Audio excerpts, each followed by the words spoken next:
Grouping of inductors के अंदर series और पैरेलल की ग्रुपिंग है। ये भी प्रूफ तो मैंने आता नहीं देखा कभी इसमें, पर ऑब्जेक्टिव में सीधा मार्क करने की वजह मैं कह नहीं सकता। अगर मान लो दो इंडक्टर्स है सीरीज में कनेक्टेड है, देख रहे हो एक के बाद एक कनेक्टेड है, करंट की वैल्यू इसमें सेम है और करंट इसमें चेंज हो रहा है, इंडक्टर में करंट चेंज होगा, कांस्टेंट करंट नहीं है इसमें। तो आई की वैल्यू इसमें 1 2 3 4 5 6 बढ़ती जा रही है। तो इसके अंदर ईएमएफ जो डेवलप हुई E1, इसमें इंड्यूस्ड ईएमएफ E2 और टोटल इंड्यूस्ड ईएमएफ E, और सीरीज के अंदर rate of change of current D I by d T common same है सबके लिए, आई सेम नहीं है, D I by d T same है कि करंट का रेट दोनों तीनों में सेम है। तो मुझे पता है इंड्यूस्ड ईएमएफ किसके इक्वल होगी, टोटल इंड्यूस्ड ईएमएफ होगी E1 प्लस E2।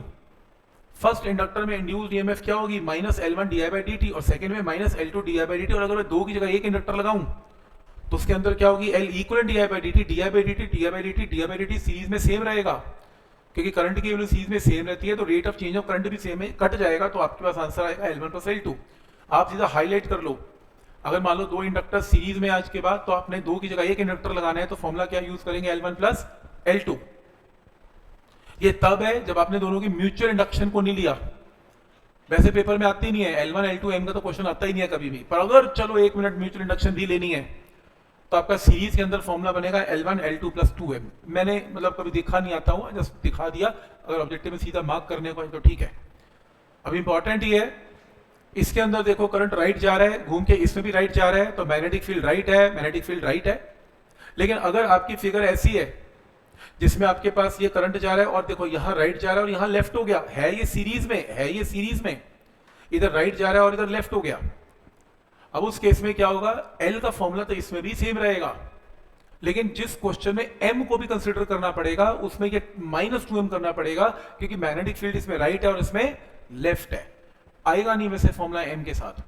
तो आप एक ही फॉर्मूला याद करें, इक्विवेलेंट इंडक्टेंस का फॉर्मूला क्या होता है, L1 प्लस L2। अगर दो इंडक्टर सीरीज में, आप सिंपली याद करें L1 plus L2, that's it, इसका प्रूफ नहीं आता।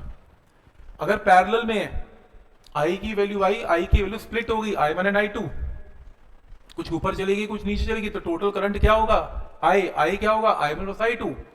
अगर करंट चेंज है तो I1 I2 भी चेंज है, तो इसमें I1 I2 are changing with time. दोनों तरफ से डिफरेंशिएट कर दो, d by d t, d by d t, d by d T.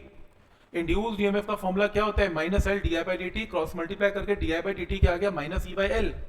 यहाँ पुट करें minus E by L1 minus E by L2, और अगर दो की जगह एक इंडक्टर हो तो minus E by L equivalent, क्योंकि इसमें ईएमएफ सेम रहेगी, पैरेलल के अंदर वोल्टेज सेम रहती है, सब कट गया, तो ये फॉर्मूला याद करें 1 by L1 1 by L2। Mutual induction के साथ इसका आंसर आने वाला है नहीं, वैसे लिखा हुआ है, कभी यूज नहीं हुआ आज तक ये। तो पैरेलल और सीरीज कॉम्बिनेशन के फॉर्मूलास को याद करें इक्विवेलेंट इंडक्टेंस का।